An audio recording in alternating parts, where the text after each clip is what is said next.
Oi, gente, eu sou Letícia Gabriela e eu vou dar para vocês a semana 2 de anatomia desse último módulo, tá? Bom, a gente vai falar nessa semana de sistema de controle do movimento, que é feito basicamente pelos núcleos da base. Quem são os núcleos da base? Núcleo caudado, putamen, globos pálidos, aqui eu coloquei no plural porque tem globo pálido lateral e globo pálido medial. O claustrum, amígdala ou corpo amidalóide é a mesma coisa. Núcleo accumbens e núcleo vazar de Meynet. Alguns autores colocam nessa lista aí a substância negra lá do mesencéfalo que a gente já estudou. Mas ela, igual ao subtálamo, não são núcleos da base, mas de alguma forma atuam no movimento, controlando esse movimento, certo? Eu vou explicar isso mais pra frente pra vocês, mas guardem essa informação.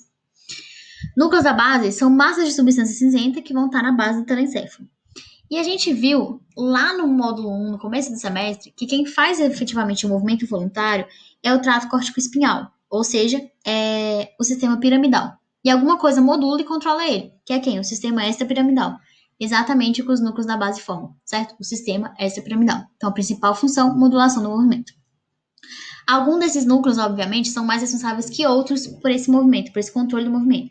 E eles vão se organizar formando estruturas maiores. O núcleo caudado com o putamen e o globo pálido, eles se juntam formando o corpo estriado. O núcleo caudado com o putamen forma um estriatum e o putamen com o globo pálido forma um núcleo lentiforme. Eu preciso que vocês saibam dessas organizações, elas são importantes. O maior responsável por controle do movimento é o corpo estriado, ou seja, os três juntos, tá? Outros núcleos da base vão atuar em outros controles de outros sistemas, que é o caso da amígdala com o núcleo accumbens. Eles vão fazer parte do sistema límbico. Como a gente já estudou, o sistema límbico está relacionado com as emoções. Então, esses núcleos, eles estão responsáveis por modular, controlar as emoções. Então, essa é a outra função dos núcleos da base. Guardem essas duas, certo? Tem mais outra que eu vou falar mais pra frente. Beleza. Aqui eu mostro para vocês a anatomia. Eu peguei mais uma visão geral, porque vocês não precisam ficar aprofundadamente ampliando em cada uma, certo? Vocês precisam bater o olho e saber onde é que está cada um. Beleza. Estruturas que a gente já viu que é bom relembrar. Os ventrículos laterais, o terceiro ventrículo, o tálamo e o subtálamo, tá? Beleza. Pegando aqui no ventrículo lateral, do lado dele, a gente vai ter o núcleo caudado. Aqui eu aponto e afirmo para vocês que é a cabeça do núcleo caudado. Por que eu digo isso? Porque ele acompanha o ventrículo lateral. E como a gente já viu no módulo passado, o ventrículo lateral é uma estrutura tridimensional. Tá aqui ele e embaixo o núcleo caudado, que também é tridimensional. Então, dependendo do corte que eu fizer, eu vou pegar uma parte ou outra. E aqui, no caso desse corte, ele pega a cabeça do núcleo caudado, certo? A cauda e o corpo amidalóide, que é o finalzinho aqui do núcleo caudado, geralmente ficam aqui embaixo, perto do subtálamo, certo? Não dá pra ver, mas eles ficam nessa região. Beleza. Esse é um núcleo da base. Outro núcleo, a gente vai ter o putamen, certo? O putamen que é acompanhado pelo globo pálido, que é dividido em globo pálido lateral e globo pálido medial. E a partir daqui eu preciso que vocês pausem, certo? E lembrem da estrutura que são formadas a partir desses três núcleos da base, certo? O núcleo caudado com o putamen e os globos pálidos vai formar o corpo estriado. O núcleo caudado com o putamen forma um estriatum e o putamen com o globo pálido forma o núcleo lentiforme. Então, essa estrutura grande aqui é o núcleo lentiforme, certo? E aqui a gente tem o giro da ínsula. Não precisa saber, não é o núcleo da base, mas só para vocês saberem que entre o giro da ínsula e o núcleo lentiforme, a gente tem essa fita de massa cinzenta, que é o claustrum, que é um núcleo da base, certo? Entre cada um desses núcleos da base aqui, a gente vai ter uma parte, umas fitas, né, de substâncias branca, que a gente precisa saber o nome, porque elas têm nome, certo? Então, entre o núcleo caudado e o núcleo lentiforme, eu vou ter a cápsula interna. Entre o claustrum e o núcleo lentiforme, a gente vai ter a cápsula externa. E entre o giro da ínsula e o claustrum, a gente tem a cápsula extrema. Então, é cápsula interna, cápsula externa e cápsula extrema, certo? Aqui eu peguei uma imagem do Atlas, só para vocês verem mais bonitinho. Tudo que está apontado de rosa aqui do lado dos nomes é o que vocês precisam saber, tá certo? Então, ventrículo lateral, aqui a gente tem o núcleo caudado. E aqui ele aponta que é o corpo do núcleo caudado, certo? Lembrando, é uma estrutura tridimensional, então ele pegou exatamente essa parte aqui para mostrar para vocês. Então, corpo do núcleo caudado. Aqui eu vou ter o núcleo lentiforme, que vai ser formado pelo putamen, globo pálido lateral e globo pálido medial. E entre o núcleo lentiforme e o giro da ínsula, a gente tem essa fitinha de massa cinzenta, que é o claustrum. E aí, lembrar das três cápsulas. Cápsula cápsula interna, cápsula externa e a cápsula extrema, tá certo? E aqui eu só apontei para vocês o subtálamo também, para lembrar que ele vai fazer parte da modulação do movimento de alguma forma. Beleza, aqui eu só ampliei, vocês pausam e deem uma olhada, certo? Os nomezinhos já estão aqui ao redor, então é importante só para vocês saberem. Beleza, então a gente falou de duas funções principais. O controle do movimento, porque os núcleos da base fazem parte do sistema extrapiramidal, e a modulação emocional, porque eu tenho dois núcleos da base que fazem parte do sistema límbico. Outra função é o controle comportamental, certo? E aí a gente lembra também, lá no módulo 1, que a substância cinzenta, geralmente ela faz conexão do córtex com a medula e, consequentemente, para o meio externo, assim como ele recebe informações do meio externo, para a medula e manda para o córtex, certo? Então, a substância cinzenta geralmente tem essa função de mandar informações e receber informações. Só que aqui, os núcleos da base, eles não têm conexão nenhuma com a medula. Toda a conexão dele é com o próprio córtex, certo? Então, eles formam circuitos. Então, a gente tem aqui 5 circuitos principais: motor, oculomotor, pré-frontal dorsolateral, pré-frontal octofrontal e límbico. O circuito motor, ele vai receber aferências da área motora do córtex, que a gente já estudou, e vai devolver referências para o tálamo. E o tálamo vai ter conexões diretas com essa área motora do córtex, formando um circuito que vai gerar movimentação, certo?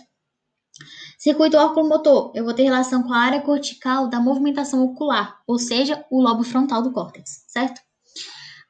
Circuito pré-frontal dorsolateral, ele vai ter relação com a área pré-frontal na face dorsolateral, que é responsável pelo planejamento e execução das estratégias comportamentais. Circuito pré-frontal orbitofrontal, conexão com a área pré-frontal na porção órbito-frontal, e vai ter responsabilidade por quê? Pelo processamento de emoções, pela supressão de comportamentos socialmente indesejáveis e pela manutenção da emoção. E por último, o circuito límbico, que ele vai fazer conexões com a área cortical do sistema límbico, ou seja, relacionado com a emoção. Precisa saber especificamente isso tudo que eu falei? Não, não precisa saber, certo? Só precisa saber da existência desses circuitos. Mas tem um deles que a gente vai aprofundar e precisa saber como é que ele funciona, que é o circuito motor. O circuito motor é quem vai fazer a movimentação acontecer. E a gente vai ter duas vias, a via direta e a via indireta, e a gente precisa saber como é que elas funcionam. É aqui que eu entro dizendo para vocês da substância negra e do subtálamo. São estruturas que não são núcleos da base, mas vão modular o movimento, tá certo? Vamos lá estudar cada uma delas. A via direta e a via indireta. Coisas que eu preciso que vocês prestem atenção de priori. O putamen, aqui na minha via direta, ele vai agir diretamente no meu globo pálido medial. PM é pálido medial, PL é pálido lateral, tá? Na via indireta, o putamen vai agir no pálido lateral. Outra coisa que eu preciso que vocês saibam: D1 e D2. Substância negra é uma substância que ela vai estar recheada de dopamina, certo? Ela vai liberar dopamina.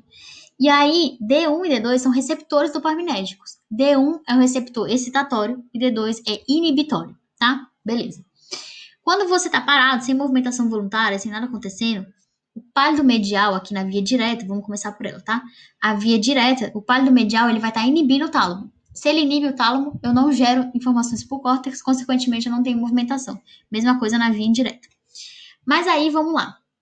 A substância negra veio, liberou dopamina no receptor D1, que é excitatório, e ele vai mandar informações atuando no meu putamen, fazendo com que ele funcione. O meu putamen vai inibir o meu pálido medial. Se eu inibo o pálido medial, ele não vai inibir o tálamo. Se eu não inibo o tálamo, eu vou ter informações sendo geradas para o córtex e, consequentemente, eu vou ter uma movimentação voluntária acontecendo. Mesma coisa aqui, se a gente raciocinar, só que lembrando que D2 é inibitório, tá? Então, substância negra libera dopamina, que vai para o meu receptor, que é inibitório. Então, eu vou ter a inibição do meu putamen. Meu putamen não vai agir inibindo o pálido lateral. Se o meu pálido lateral está agindo, ele vai inibir o subtálamo. O subtálamo não vai mandar informações excitando o meu pálido medial. Então, o meu pálido medial não vai estar funcionando, ele não vai inibir o tálamo, e o meu tálamo vai mandar informações para o córtex, fazendo com que a movimentação funcione, certo? Então, essas são as duas vias que efetivam o movimento do circuito motor. Eu tenho duas doenças que eu preciso saber que vão atingir essencialmente coisas desses circuitos, que é a doença de Parkinson e o hemibalismo. A doença de Parkinson, a gente lembra que é a degradação dessa substância negra lá no mesencéfalo. Então, eu paro de ter essa substância negra, consequentemente, eu paro de ter dopamina, certo? E aí, lembrar da tríade clínica do Parkinson, que é tremor, rigidez e bradicinesia. A bradicinesia é a principal que a gente consegue explicar por esse circuito motor, tá? E o hemibalismo vai ser uma lesão no meu subtálamo, que vai fazer com que eu tenha movimentos involuntários de grande amplitude e forte intensidade. Então, aqui eu tenho uma diminuição do movimento no Parkinson e no hemibalismo eu tenho um aumento dos meus movimentos, certo? E aí, vamos explicar isso por aqui. Eu vou explicar principalmente o Parkinson pela via direta, que é mais fácil, certo? Beleza. Eu tenho um Parkinson, eu não vou ter substância negra. Então, eu não vou estar o meu putamen sendo excitado, certo? Meu putamen não está sendo excitado, então eu vou ter o meu pálido medial fazendo o quê? atuando, certo? Ele não vai estar sendo inibido pelo hipotálamo. Então, se o pálido medial está atuando, ele vai estar inibindo o tálamo. Se eu estou inibindo o tálamo, ele não manda informações para o córtex para que o movimento aconteça. Então, o movimento vai estar diminuído. Eu vou ter a bradicinesia, tá? No circuito indireto, a gente pode pensar na mesma coisa. Se eu não tenho substância negra, eu vou ter o quê? Eu vou ter com que o meu putamen seja agindo, porque lembrando aqui, o D2 é inibitório, então eu não vou ter a inibição do meu putamen. Então ele vai estar inibindo o meu pálido lateral. Se o pálido lateral está inibido, ele não inibe o subtálamo, e o subtálamo consegue excitar o meu pálido medial. Se o pálido medial está funcionando, ele está inibindo o tálamo, não vou ter informações para o córtex, bradicinesia, certo? E aí, vamos raciocinar em cima do hemibalismo. Eu falei que o hemibalismo é uma lesão do subtálamo. Então, se eu tenho meu subtálamo lesado, eu vou fazer o quê? Eu vou fazer com que o meu pálido lateral, ou meu pálido medial, não funcione, certo? Se o meu pálido medial, ele não vai funcionar, porque ele depende necessariamente do meu subtálamo excitando ele, eu vou fazer com que ele não iniba o tálamo. Se o meu tálamo não está inibido, certo? Eu vou ter um excesso de informações sendo gerado para o córtex. E o córtex vai pegar essas informações e vai gerar um movimento excessivo. Por isso que o embalismo são movimentos involuntários de grande amplitude e forte intensidade. Show, galera. É isso. Eu espero que vocês tenham entendido. Desculpa a demora para fazer essa aula. E eu espero que eu tenha ajudado um pouco, porque essa parte do circuito motor é bem chatinha. Mas se precisarem de alguma coisa, eu tô aqui. E é isso. Muito obrigada.